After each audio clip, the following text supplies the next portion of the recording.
Once there was a king who was known for his short temper. He was easily angered and often made impulsive decisions. One day, he went out hunting in the forest with his soldiers. While chasing prey, the soldiers lost track of the king, and he grew furious. In his rage, he shouted at them, "Take the horse and go! I'll return on foot!" The soldiers tried to calm him down, saying, "Your Majesty, you may get lost in this forest. Please reconsider." But the king, blinded by anger, refused to listen. He sent them all away along with the horse and continued walking alone with just his bow and arrows. As he walked, his mind boiled with frustration. What a great hunt it was, ruined by those incompetent soldiers. Eventually he grew tired and decided to rest under a large tree.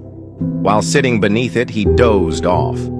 Unbeknownst to him, a crow had landed on the branch above and, after a while, dropped its droppings right onto the king's royal attire. The king was in deep sleep and didn't notice. The crow flew away soon after. Later, a swan came and perched on the same branch to rest as evening approached. When the king finally woke up, he noticed the droppings on his clothes. Looking up and seeing the swan on the branch, he immediately assumed the swan was to blame. Being a man of impulsive anger, he didn't stop to think. In a flash, he took out an arrow, aimed, and shot the swan. The swan was hit and fell to the ground in pain. Before taking his final breath, the wounded swan looked at the king with pained eyes and spoke softly. "What did I do wrong? Why did you strike me with such a harsh arrow? I'm just a gentle swan. I live in clean, peaceful waters. My only mistake was sitting on a branch where a wicked crow had once been. And for that alone, I lost my life. If just being in the place of the wicked can bring such a punishment, then imagine the pain of those who live around them every single day."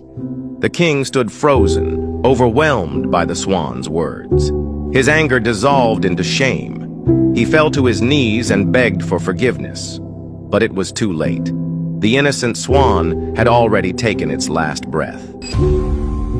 Moral of the story: avoid bad company. Even being near the wicked can affect your fate. Choose friends and companions who uplift, inspire, and guide you on the right path. Surround yourself with positive influences.